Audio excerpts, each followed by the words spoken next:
Welcome. You're tuned into Life is a Sacred Journey. Every week, we bring a new perspective to aging and caregiving. Here is your host, Michelle Pope. Good morning, good afternoon, and good evening to all of you in the virtual neighborhood of Life is a Sacred Journey. It's so good to be with you. I'm fixing my lighting here because it's just shifting all around, but it's good to be with you this Friday morning. I pray that you are all well and doing well as we have begun. It is now 2022. I am always it's like I can't believe that it's 2022. So I wanted to have a shout out to all of those folks that have followed us through Life is a Sacred Journey, through all of our manifestations. And so thank you so much. And a big shout out and a hug. If you could send a heart in the chat to Felicia. Felicia has COVID and is not feeling very well. She's lost her sense of taste and I think a smell. I'm not sure.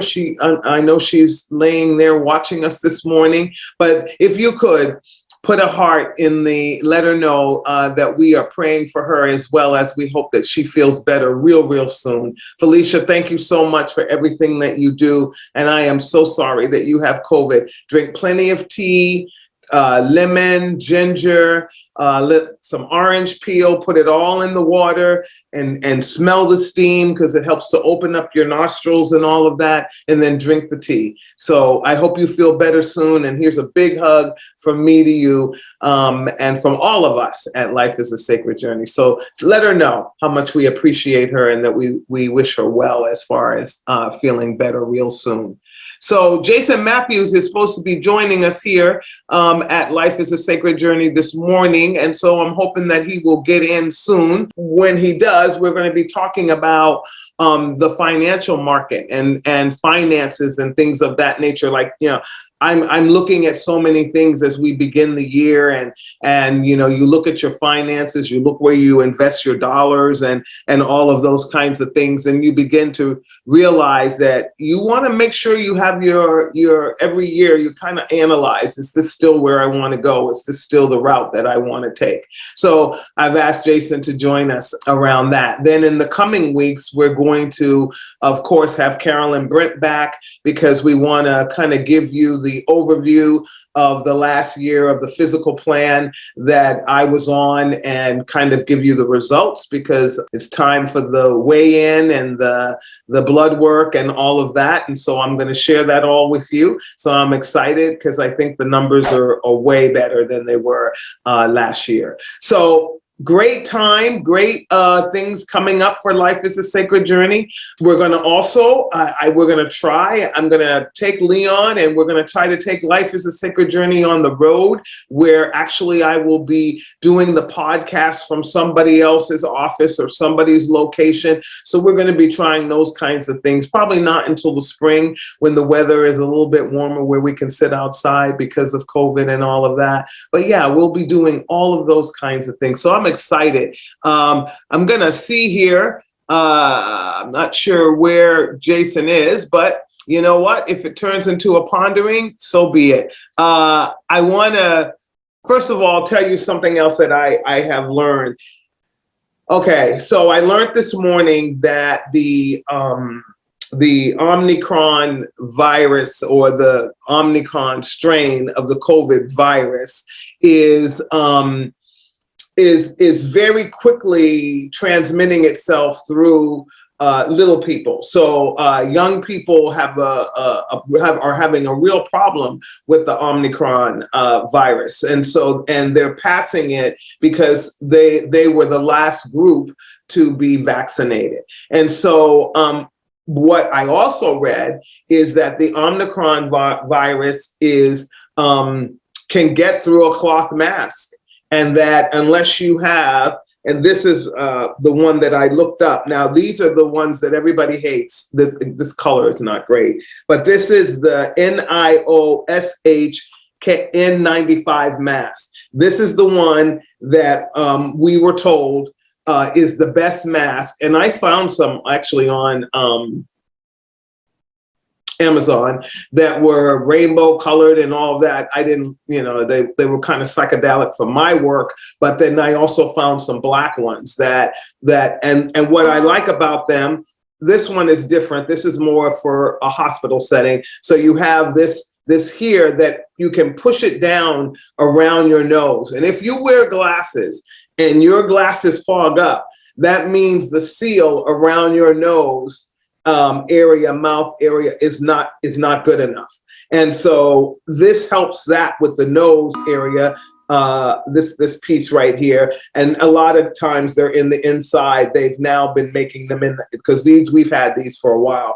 The other is these came out and they actually go over the head area, which is a little different. I know a couple of people have told me these cause headache.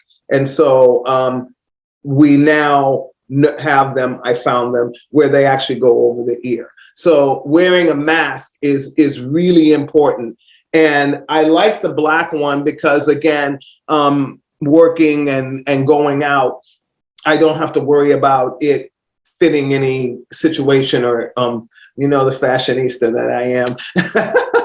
It's not conflicting with anything that I have on. So wearing a mask, and they said 4 to 5 layers. So the other thing that I would suggest, if you really do like the other mask better, because a lot of people do, a cloth mask, then take the cloth mask and then put the blue mask in the inside. But make sure that at least that the cloth mask is not just one piece of cloth, that it has a layering effect in the inside, then put the other mask inside. And I found a chart yesterday that said that if you're using the the KN95 mask, it's a 98% barrier to sharing the virus. So I just, can't tell you and emphasize more to please do so. And I know that it's hard, I know that it's hard. I'm an asthmatic, and wearing a mask for a long period of time really gets to me. But at the end of the day, I will be wearing a mask probably for the rest of my life in a public setting when I have a cold or something, or when we're in the winter season. I just think that, and I'm definitely going to be wearing a mask until we get out of the pandemic. So the COVID protocols, we're in the red zone in Contra Costa County, and other counties are teetering there. So we have to be careful. The winter season is going to be, it seems like that's when we spike and do whatever, and we take it into January, February, March. So we've got to really start to do the things that we need to do to keep ourselves from getting COVID, as well as spreading COVID to other individuals. So wear the mask, wash your hands, and change the mask. A lot of times people will have their mask on for a very long period of time. And so you don't want to do that. You want to wear your mask and maybe, and if you're like me and you're a talker and you're talking through your mask, you have saliva that is getting on that mask, I would throw it away and then try to have a better, just get a new one so it's fresher. I can see that the signal is weird with my Facebook, and I'm not sure why, friends. So I apologize if this is breaking up for you. And so hopefully you'll be able to see it without it. But I can see that a signal message is coming up saying that the signal is not that great. So, and I don't know why. Something may be going on in the neighborhood. So the other thing, again, Jason Matthews was supposed to be joining us this morning. I don't know where he is and what happened, but maybe something came up in his family or with work. And so we'll just continue here at Life is a Sacred Journey. The candle is lit for all of our family members and those 800 and something thousand plus people, almost 900,000 people who have succumbed to the COVID virus. And for those that are going through grief and sorrow and all of that. So the candle is just our way of saying there is hope. where there is light, there is hope, and there's light in all of us. And so there's hope in all of us. And we take that hope out into the world to share with everyone that we meet. And so that's the Life is a Sacred Journey sort of mantra. And so we share that candle. And I'm very fortunate. The candle that's burning this morning has somebody gave it to me. I can't remember who. Oh my gosh, gave it to me for Christmas. And but it has this baking smell, so it smells like cookies. Oh, Fred, one of my coworkers gave it to me, but it smells like sugar cookies in here right now. So it smells like somebody's over in the corner baking cookies. I'm having a great moment. So since it's me and you again this morning, I will raise up some things that I've been pondering over the last couple of days. One of them was what I was talking about. I just got a letter from PG&E. PG&E, as of March of 2022, it has these sort of 3-tier structures where you can choose whatever structure you want to be in. And I was told in my letter that the peak hours for me are between 4 p.m. and 9 p.m. And yeah, that's when I'm home, right?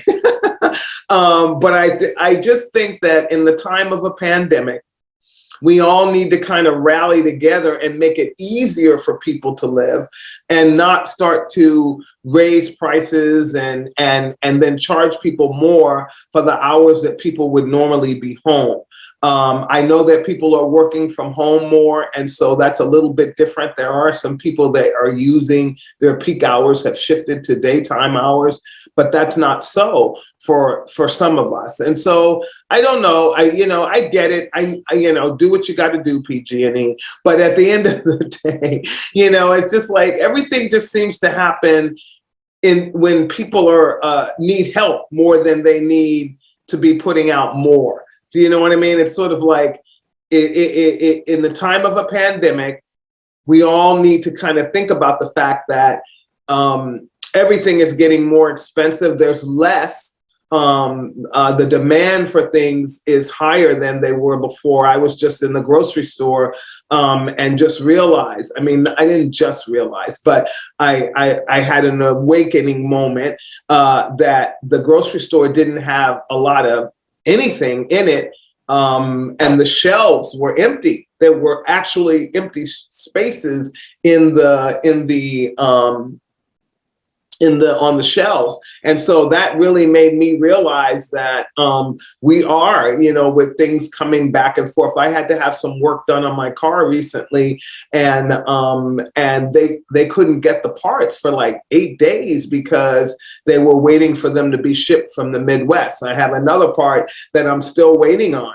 And so things are taking time, and they're taking a lot of time because of all the things that we already know. So we have to kind of start thinking about what does that look like in a world where we have learned that we can just go and get what we want at any time we want it.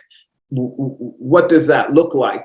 How has our lives changed that we are at that place where we might not have access to the things that we want, we need, we love. And so, Jason is joining us. Okay, cool. So what does that mean when you are trying to have a journey in life where you have the things around you that make you feel comfortable, as well as the things that help you to live your life? So think about all those things as you go into 2022. I think that. Good morning, Jason. Good morning. How you doing? Oh, good. I think that we had gotten to a place, and that's why I asked Jason to come on. I was talking with my daughter yesterday afternoon about money, and we're always talking about money and where you invest money and all of that. And then Jason and I, as you know, Jason Matthews is the CEO and founder of Matthews Financial, and he also has written books on financial savings and how to manage your money. And it's a great book. Do you have it there? I do. Give me 1 second. All right. Quick. And so he has been able to do that in a way where, we're learning. And I think that's really important as well. When you're learning about things and you can share, I shared the book with my son and some other young people that I know. Jason, why don't you hold it up? Yeah. So it's The Age of Self-Reliance, and that's by Jason Matthews. It's a really great book, great read, easy read. I mean, it's not like it's not like having a science project, and get a highlighter, or if you're like me, tab pages, because you're going to use it as a resource. It's not just going to be one of those books that you read and then you put it away in the bookshelf and never look at it again. So that's a really good book. And then Claude Anderson has an incredible book on finances that I think is a great one. And then Jason, you hit me to an author that I can't remember his name, is another great writer about financial stuff, particularly as it relates to people of color. But these tips could be used by anyone. Definitely be used by anyone. Yeah. One book I'm reading that's really good, I'm going back to reference it, especially for small business owners, is The Profit First right now. It's a great book on how to get your financials and your books in order for a small business owner, which is really good. That's a good one. And that's, that book right there is really important. Also, if you're a nonprofit leader, I think that we as nonprofit leaders need to start thinking of our organizations as small businesses. And that's a paradigm shift that I've taken here at ASAP, and it has made such a big difference in my sleepless nights. Because you begin to implement things that are more from a business end, but really the nonprofit benefits. So let's get into our conversation with Jason. So as you know, Jason has his own podcast, and I believe it's is it Cream? It is Cream Okay. Podcast. Okay. So, and it airs randomly. We usually try to do it once a week, the Cream Podcast. And what Cream stands for is an old, it's a acronym for an old saying, which is cash rules everything around me. It's an old hip hop song, and that's what the phrase means. And we're seeing that more and more. It's not just a song, but just how we're living our lives. Especially right now during this pandemic and COVID. And even we see recently with the new rules and regulations that they have put in place for COVID. With the biggest one I would say is like the 5 days, where now they're saying you go back to work after 5 days. It's not because of any health concerns or spreading it. It's more because we need to go back to work because we don't have enough people. Or you see with the NFL right now, where the NFL says, we're not going to test you unless you get vaccinated. We're not going to test you unless you feel any illnesses. We don't want to test because we need to keep this money train going. So the 5 days, and I agree, because I thought about that. I'm like, how do you go from 10 days to half of that with a strain that actually is more contagious than the original strain? It may not live within you now because we are vaccinated, and so we get to pass it to other people really quickly, which is nice. But at the end of the day, it is about this employment market, this is crazy times when it comes, if you're an employer. So Jason, let's talk about that, because I'm experiencing that here at Alzheimer's Services of the East Bay. We cannot find a nurse. We cannot find a CNA. We cannot find. So I know a lot of small businesses are suffering because of this. They can't find people to come and work. Yet we have the mass exodus from work of the baby boomers who kind of said, we're done. Thank you very much. We'll just take our Social Security and keep it moving. Some of them became even expats. I found out during 2021, more Americans took their Social Security money and moved on the periphery of America so that they could stretch their dollars. So we're seeing a shift in the way we're living out employment, retirement, and COVID.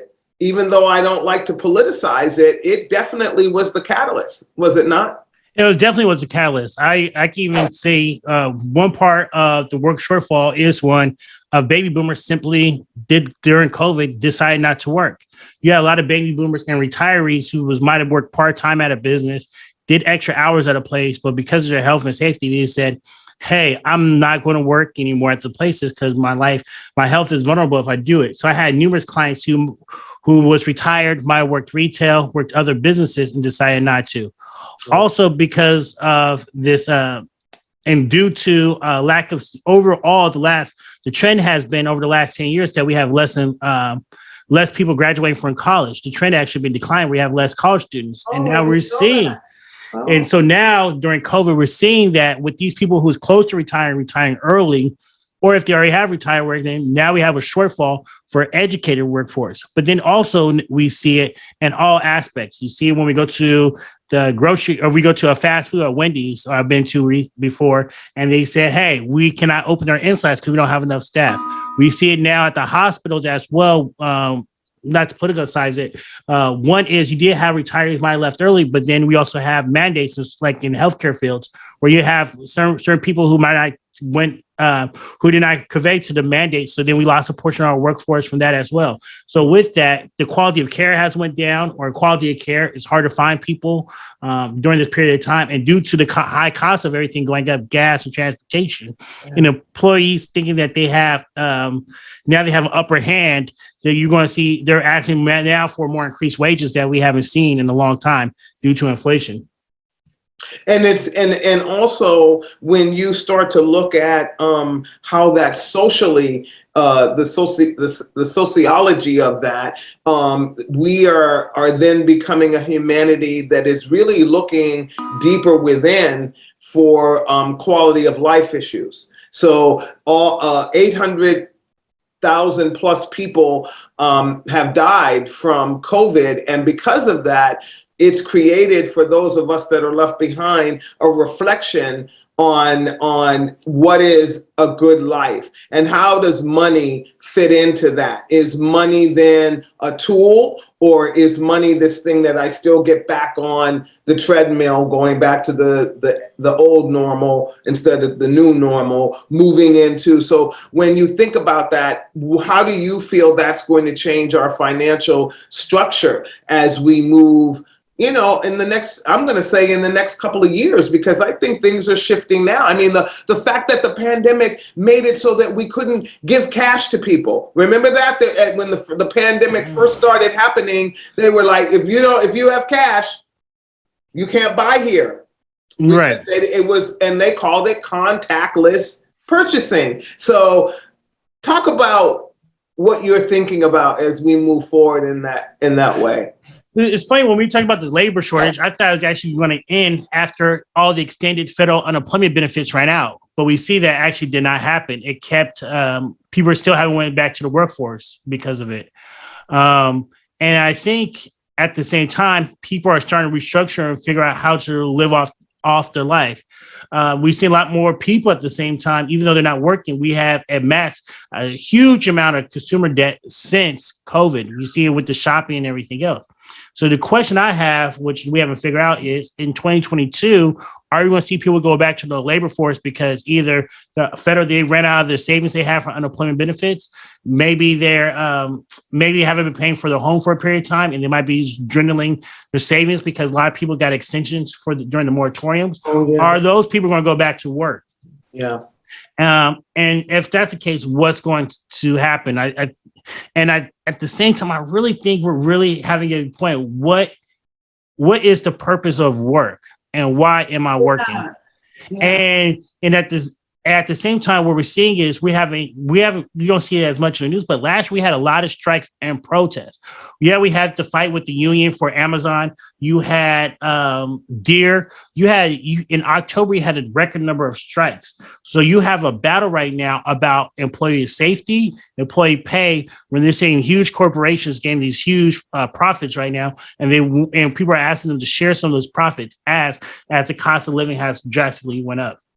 Yes, and we went through a 3-year period where salaries actually remain flatlined, and then the pandemic was the period of that, and so then people came out of that thinking, and honestly, so again, we don't want to politicize all of this, but the politics has to come in because the politics plays a role in it.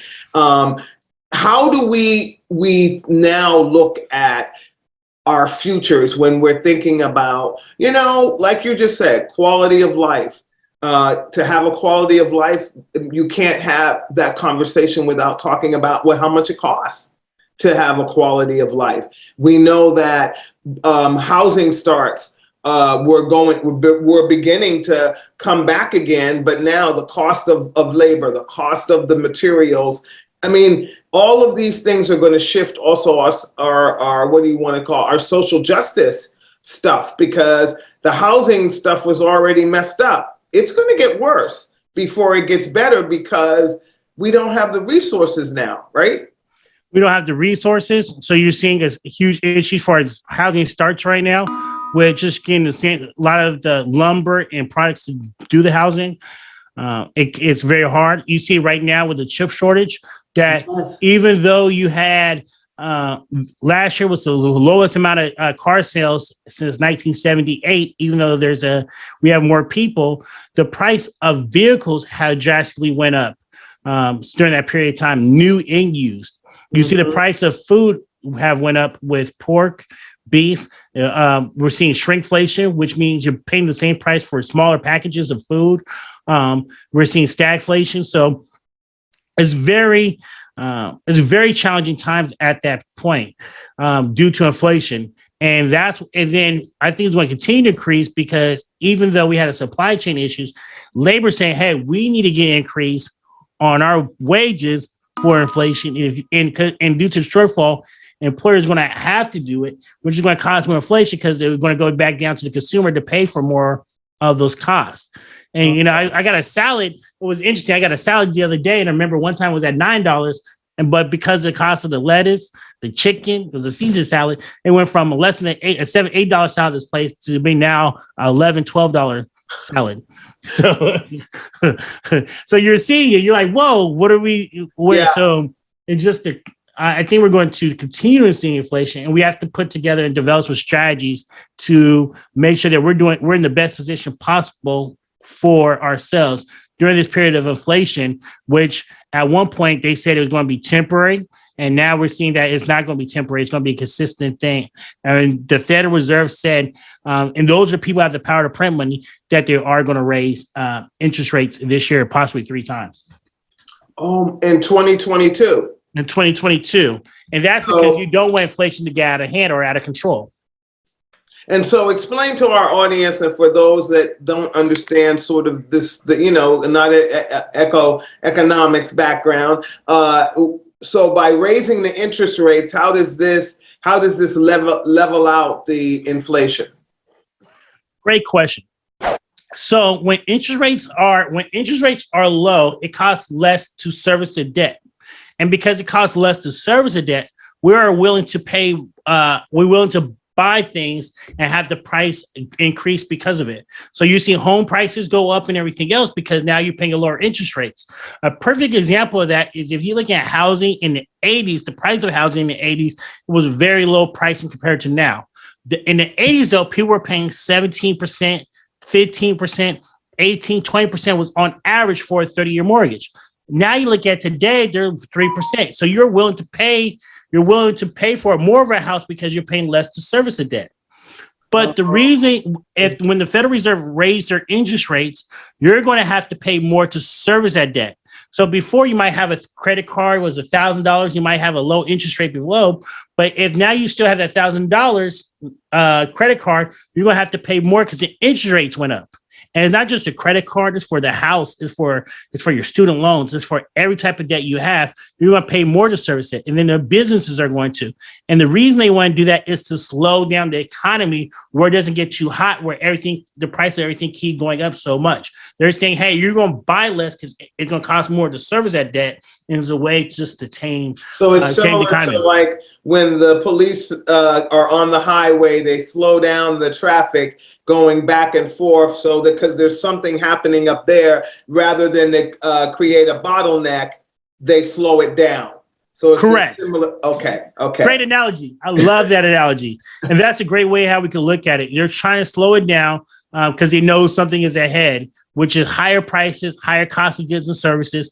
If we slow it down and let and slow down the economy a little bit, not too much, where we hit this perfect spot, almost like where it's not too high, it's not too cold perfectly, well, the economy will continue to grow, but it won't be out of hand where we have a wealth gap where people feel it's out of hand and we simply can't afford goods, or the price of goods goes so fast compared to salary and wages. So when we move from this space, then we have to talk about credit. You and I had a marvelous conversation yesterday, and I was talking about my first couple of jobs out of college. I graduated in 79 and from college and started a career. So you're right. In the 80s, I started my career in the beginning of a really great financial time for me. But I also got introduced to the world of credit that did not exist before the 80s and quickly plummeted into bad credit and all of that, because the lessons of credit were never taught because they weren't there to be taught. And so as we move forward, are we going to be such a credit dependent society as we have been since the 80s? I mean, because most people are leveraged to the hilt with credit, and then the credit score. So explain, first of all, do you think that we're going to continue to be leveraging ourselves with credit? And then if so, what happens then to this whole idea of credit scores and who gets the better interest rates and all of that? So with 60% of U.S. Americans have 60% of us have less than $600 in savings, are not prepared for emergency. I think credit is always going to be there. And 2/3 of our economy is consumerism. So even if wages don't go up, we want people to continue to buy and consume, even if they can't afford it. So the cheapest and easiest way to do that is by allowing people to have credit to make themselves feel like their quality of life is maintained by getting credit or debt. So I do believe it's going to continue. The thing is, we have to be smart about how we use our credit and strategies if we already have credit, especially during times of inflation. And they're saying that they're going to raise interest rates. Raising interest rates are actually good for savers, but not as good for borrowers, because savers now who have money in the bank is now going to get higher interest rates on their money in the bank, money markets, their bonds, and annuities, while borrowers are going to have to kind of pay more to pay for the debt that they borrow. But so before the raise interest rates, what I tell people is, if you have a variable rate loans, credit cards are a variable rate, credit, anything that's have a variable rate, or even student loans, right now, before the raise interest rates, you should consider switching it over to a fixed rate while rates are low, because with the variable rate, they can raise the rates whenever they decide to. And once the Federal Reserve raises the interest rates, everybody else is going to raise their interest rates. So lock in the fixed rates now. So if you have an option on your home, instead of doing that, having the option, maybe you should think about right now refinancing and getting a 15 or 30-year fix.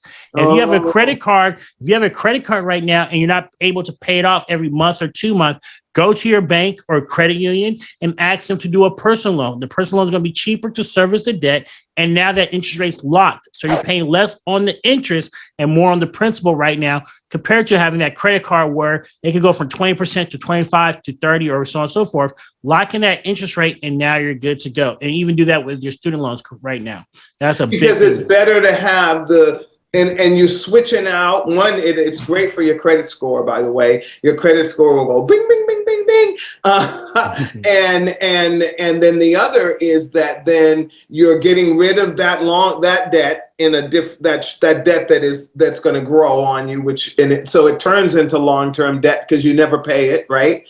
But then you're turning something into a fixed long-term debt, which then no matter what happens within the next 15 or 30 years, you're going to be able, what the monthly rate is. You can do your homework on it. You can double up in your payments and get out of that debt a lot quicker when you have 4 or 5 different credit cards at 21 to 28% that keep growing on you because you can't even meet the minimums you're scrambling to make the minimum payments on those credit cards. I've learned a lot about that stuff. You know, one of the things that I did, and if you're out there, this is not a ding at you, because I get it. I use my credit cards to the maximum, and I had the retail ones too, which were the worst because they were already at the highest interest rate even back in the day. I put those things in the freezer.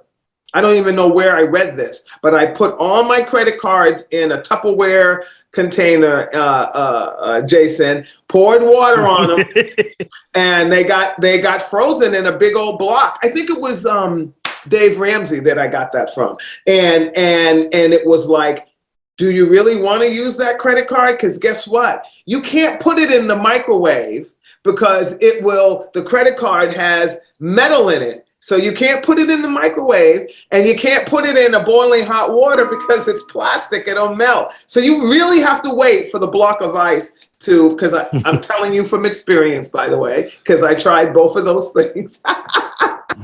And it got me into the habit of saying, if I don't have the money for it, I'm not going to buy it. Now, that doesn't mean I haven't used credit. That doesn't, no, got airline tickets, But the other thing that, Jason, that I'm finding that is a good thing for people to look at if they want those big time purchases is where you can buy something and it's interest free for 6 months, right? I did it with my furniture. There you go. Furniture, whatever, that kind of thing, folks. If you really need it, because I need a new chair. Boom. I'm telling you what I just did and why I know this. Interest-free, 6 months. I put half down on the stupid thing, but the chair is going to take until March to get here, March or April, they said. Hopefully. And hopefully, yes, Jason. Because last year it's funny. Last year I ordered a sofa in October, and it didn't come in until May. And that's because of supply chain issues. And we see that. I remember I went to San Diego in October, and you could fly from LA to San Diego over the ocean, and you just see all those empty containers, or all those containers just waiting on the shores to get loaded. So things are getting delayed because of it. And again, folks, what that means is the containers have come over and been emptied, but the containers do not get sent back empty. Do you see? So you've got to put products in them to send them back the opposite way. And because we do not have the ability to do that at this time, at the capacity we were before COVID, we've got empty containers, which means the ones that did go over full are fewer. So the number keeps getting almost down to zero as you keep doing that. So that is what Jason is talking about, and what and Jade told me she saw them when she flew up from set. She's like, Mommy, it looks like a container graveyard out on the ocean. They're just sitting there. So at the end of the day, this kind of consumerism that we have, we're a capitalistic society. Do you think that we're going to change and take on some socialists? I'm not going to go so far to say communists, because then people might throw eggs at my house. But do you think that we might look at some of the areas where we can take on some of those constructs that might help us? And I don't know the answer to that. This is just an idea. We're having the dialogue. I think we have corporate socialism already. And we might not have socialism. We have socialism, corporate socialism, which means if corporations ever have trouble, they need help. We saw that 2008 with the banks. We bail them out. So we keep bailing out major corporations, even during COVID, survive and do well. But we're not doing it for the individual. We tell the small business, the individual, bootstrap your way out or borrow money. But we're not bailing out the individual. I think we have corporate socialism, but it feels like people move up the ladder. We cut that ladder off for everybody else to possibly move up. And that's why we have this huge wealth gap in the United States. And I think more and more, I think we're going to continue to have it unless people are really upset and fight back and say, hey, this wealth gap is too big. And because of the wealth gap, I see that my my quality have to diminish. I can't own a home. I can't do the things that the promise of America. And then we will shift over and get some type of balance. But right now, I think overall as a country, we're out of sync, and until people are upset, and then we can balance the whole thing out. And are we getting upset? I mean, are we in that? Is there a little buzz, a little bee buzz, not a hive buzz, but a bee buzz by itself? Is that happening was the mass exodus of baby boomers the first sort of subliminal rebellion of that, or no? I don't think so. If you look at history, when we're really upset and people are really upset, and here's a perfect example. During World War II, people were upset during World War II because these major corporations, Ford, General Motors, all these major corporations were making tons of money, but the quality of workers was not, and the quality of life for the average American was not up. Even a Kaiser, Henry J. Kaiser at the port, were not good. You had a rebellion where you have 5 million people protest and go on strike for numerous days. So there was no bullets get made, no cars get made, and everything else. Then you make the business owner, the major corporation, and the business owner say, hey, we got to change this. But if we're not protesting, if we're not staying consistent, like we'll protest for a day and do it. But if you look at history, usually it takes long periods of time. And it always usually affects the business community. When we talk about Martin Luther King, we talk, and this is a great period of time about it. You look at Selma. When he protested Selma, it was not for a day or for two when they did the bus boycott or the Montgomery boycott. Oh, it was I think almost a year. It was over a year. Yeah. 378 years.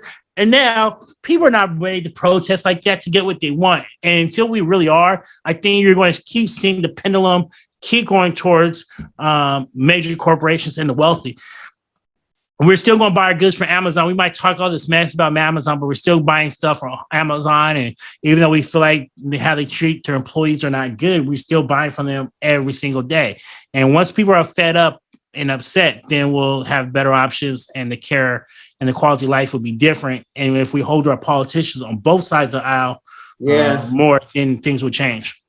But the other is that when you have a societal value system, I think that we have to look at our societal value system as it relates around things, ownership, property, stuff, because when you have people who are living well, who will say things like, it's not my problem that those people weren't able to save or to do this or to do that, and you don't look at the constructs that help you become a part of that 1%, 2%, whatever, education. Because you and I had this conversation, and you said it to me clearly. You said, but you had a family behind you. You had a mother and father that ensured that you learned some things, and you saw hard working, and you saw them save, even if it wasn't you and I talked about a woman here in Oakland that saved half of her Social Security check for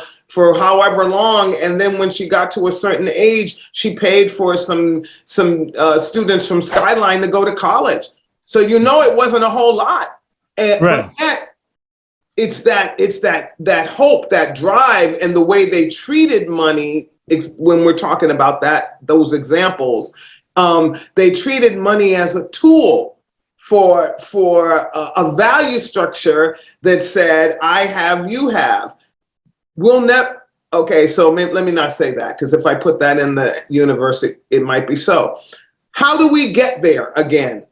We were kind of there, but yet big business took us away from there. Something took us away from there. I think big business, major corporations, major media took us away from there about what the values, what's the value and what's important in life. You see it in our commercials, you see it on television, more and more. We have to get back to our fundamentals of what makes America, or what made America, which was a family system where people sacrificed for the next generation, where we worked as we work together, where we say, hey, I don't need it. We all don't need to live in a separate house. Maybe we live all in one house and work together and multiple generations. As one person, if somebody's working, you had a neighborhood and village who looked out for the other person's children, because the person was at work, instead of just nowadays we don't even know our neighbors, Right. And we have to get back to the fundamentals of a neighborhood, knew a neighborhood. Everybody had everybody's back, and we have to just get back to the fundamentals. And I think we just have went away from that. And I think a lot of that has to do with vocabulary, because the word neighborhood is not used a lot, but you'll hear people say we are redistricting.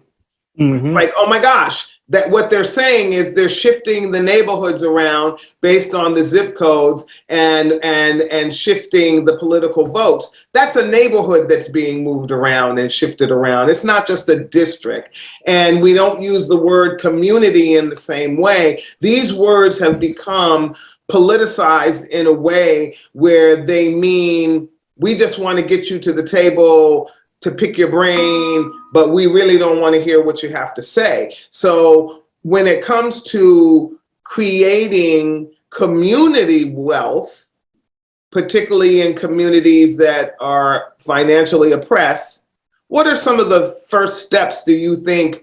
I think education, you and I talk about that all the time, reading, education, but what are some of the steps that we as community leaders and those who are listening that are saying, I'm trying to make a better way, I'm trying to get my life right. How do we begin when we've never been taught, Jason? People expect people to do things just because, but if you've never been taught, where do you begin? I think where you begin is one, like you say, education. And in education, not just in schools and books, but as a community, understand that one, you should support your own community, which means you spend, you invest, you spend and invest your money inside your community instead of outside. When you do that, tax dollars come back to your community. You're employed, the people are employed in your community, and now you don't have a high unemployment rate in that community. Also, we have to figure out and push for more financial institutions to be put into those communities. So we need more banks in those systems and finance. Because once you have more banks and finance instead of check cashing systems, people go to those banks. They won't pay super overdraft charges. They'll understand how to get proper credit and financing. And not just your big four major banks, but how can we build more small community banks in those neighborhoods who understand the challenges and the opportunities in that neighborhood to have positivity and thrive.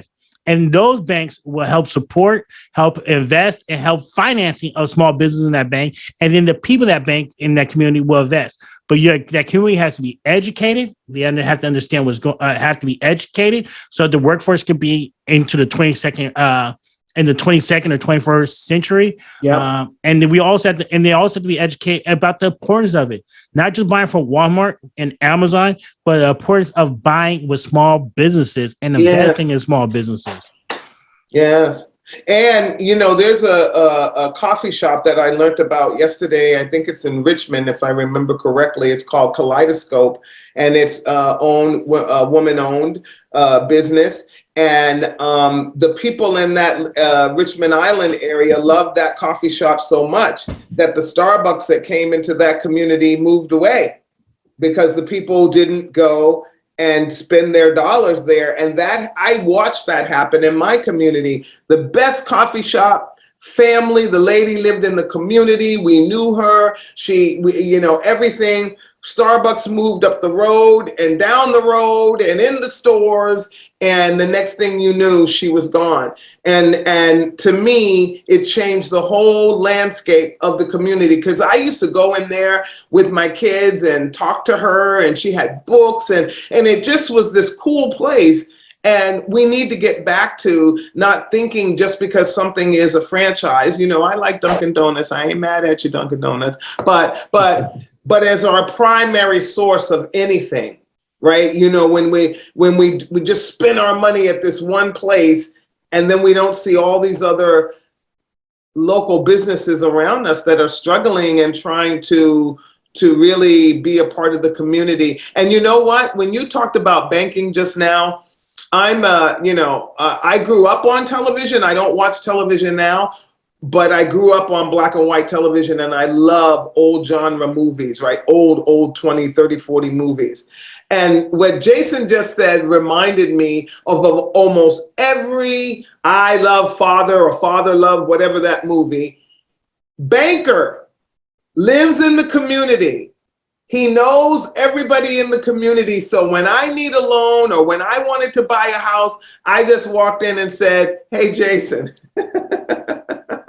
this is what I want to do for my family. What do I need to do? And because you know me, it's a different relationship than the way we are now, where the person that's asking you for all your personal data, you don't even know them.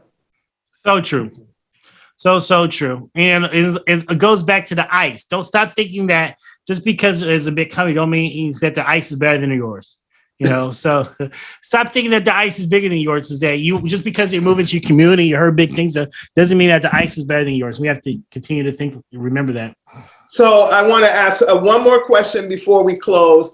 The stock market did not do so bad in 2021. And when you think about what was going on in the world, some stocks, yes, were a little weird. I know that for me, the electric car stock, that's doing well. But at the end of the day, when we're investing, for those of us that aren't investors and don't know much about that, how would you advise them? I know coming to a financial organization like the one that you dream and vision and mission from is a great idea. But let me just say this. I know over this podcast, you can't tell people what to do. So that's my disclaimer for Jason. He can't tell you what to do with your money unless you're a client of his, because that's why Martha Stewart went to jail. Okay. So, but what I want to ask you is that if I've never invested in stock before, should I take the chance now? It depends on your age, what your goals and what your objective is. If you're using this money and next week you're going to need that money for an emergency, that question is absolutely no. When you're investing for the stock market, you're investing for long term. And when I say long term, it's not overnight unless you're about to be educated and be a day trader. I'm looking at more to 5 to 7 and 10 and beyond years when you invest in the stock market. If you're close to a retirement and you need retirement income, I would consider how much money do I need for income, and then how much of the rest of it do I need to I want to invest and let grow without worrying about if it's going to affect me when I need a check on the first of every month, or it's going to affect my as if it's going to affect me from paying my bills. So we have to consider those things before investing. I know right now investing is a hot topic, especially with cryptocurrency and Bitcoin, and but we have to understand what our own personal goals and objectives, because what might be good for the goose might not be good for the gander, and we just have to understand what we're trying to accomplish. The key to investing is, though, we have to be consistent with it. I think oftentimes we try to do it once, and if we win or lose, then that's it. A part of investing is how to be consistent every single month. People who build wealth don't do it off of one thing. They do the same habits and the same thing over and over and over again, and that's how they build wealth for the long term. And diversify. One of the things that I think is very important that I learned from Jason's book and other books that I have read is diversify, particularly, again, and everybody thinks when we talk about money that you have to be a multimillionaire to do any of this stuff. And the answer to that, my friends, is no. But if you get your income tax check, it's and you get it, even if it's $1,000, it's $1,000 that you would not have gotten unless you got your income tax check. So you can go and you can buy a whole bunch of stuff with it, or you can take that $1,000 and go buy a 1 year even annuity and end up, the interest rate's small, but you'll be better off with that $1,000 than if you spend it. Very much so, because you spend it, you're not going to buy nothing that holds its value, and the value of it is going to go down. It's going to go down, and by next year, when you get your next income tax check, I guarantee you the things that you bought with the $1,000 from the previous year, you don't even know where they are. Very much. You probably don't remember what you got on things on Christmas already. You're right. So, Jason. And I think about it all the time, like, man, what did I get for Christmas already? And I know one of them, I got a new wallet, which is a Slim Ridge wallet. Oh, yeah, those are cool. I love it. It saves me a lot of space in my pocket. But for most of the things, I forget. And most of forget what we get for Christmas and everything else. But when you save and we invest that money and use it different ways, is great. One thing I did for my son, for Christmas, don't just buy your kids just some gifts. Buy them stocks of the company that you want to buy gifts for, and do it the same thing, and you build up wealth. My son, he works for my business, so I have him on my payroll. And then on my payroll, we open up a Roth IRA for him. And so his project is, since he has a Roth now, is he has to figure out where he wants to invest that money. And it's going to be a great way to see what he wants to invest in. So I need to buy more investment books. So that's a great idea. So because then also in some cultures, because we don't have or they or me or whatever, we don't have the history or even in the history of handling money and understanding how it can grow. I told Jason, I have one of those big water bottles. And when I was going away, when I knew planning, like Jason said, consistency and planning. And I knew I was going away to a place, I was traveling and I wanted money, travel money. And I saved money in that jar for a year, just change, dollars, just stuff, because I don't carry money. And by the time I went on my trip and I took that thing and dumped it in that machine, because I didn't want to go to the bank, because I didn't want to roll the money, I had $800, you guys. Wow. Of nickels, pennies, quarters, and dollar bills. Just throwing them in there. So do this for yourself. Take your change. And for me, as a philanthropic organization, if you save all your change, then maybe that's the gift you can give ASAP once a year. So all of that, all of those things, because I also find, and this has taken it to a whole nother realm, but Jason knows me, so I know he'll understand. I understand when you make all you can, and then you give and serve others with much as you can, save what you need to save, you will live that value abundant life. You're not going to be the person. No, you may not be like when somebody says, what's in your bank account? You may not be able to say, I have $2 million. No, but you'll have enough to live.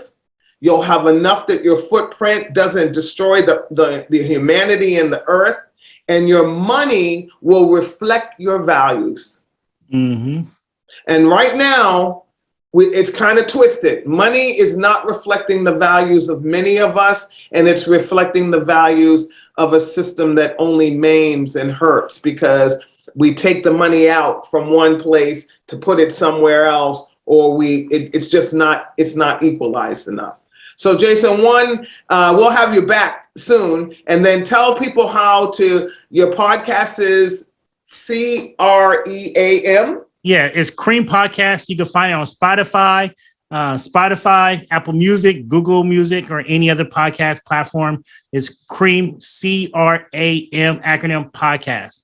Okay, so check that out. And the book again, please. And the book is The Age of Self-Reliance. Okay. And if anybody else have any other financial questions, just email me or go onto my website, mfis.biz. Once again, mfis.biz.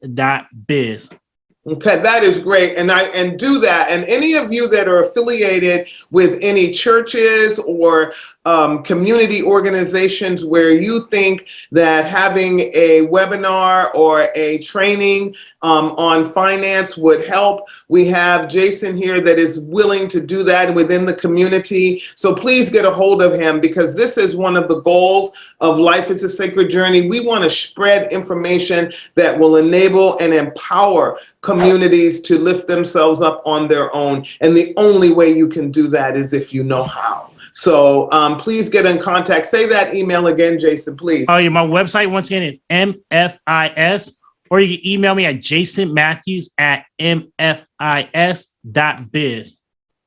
All right. Well, thank you, Jason, for joining us on Life is a Sacred Journey. And thank all of you for hanging in there with us this Friday morning on Life is a Sacred Journey. Again, a big shout out to Felicia. Get well, Felicia. We're sorry that COVID came into your life, and send her a heart, please. And then again, if you are an individual out there in the world that feels that the world would be better off without you, that is a lie.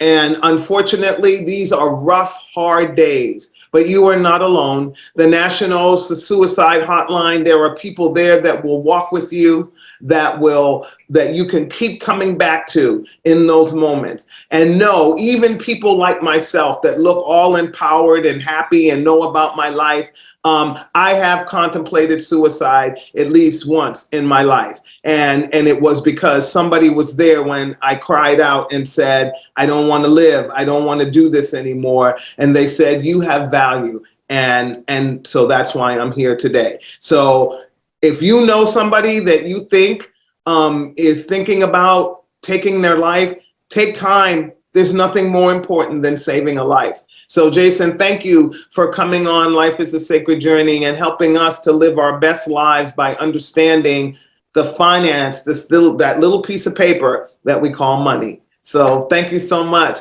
Thank you for having me on. Yeah, you'll have to come back more often. Definitely. Go out there, people, hug a tree, pet a dog or a cat or a rabbit even. A friend of mine has a rabbit. And I'm going to talk to you because guess what? My next animal that I decided in life that I want is a potbelly pig. So I'll talk to you about that next week. Jason, thank you so much. Happy New Year, everybody. Jason's staying on. And we will talk to you next week at Life is a Sacred Journey. Live your best life because guess what? It's the only life that you have. God bless.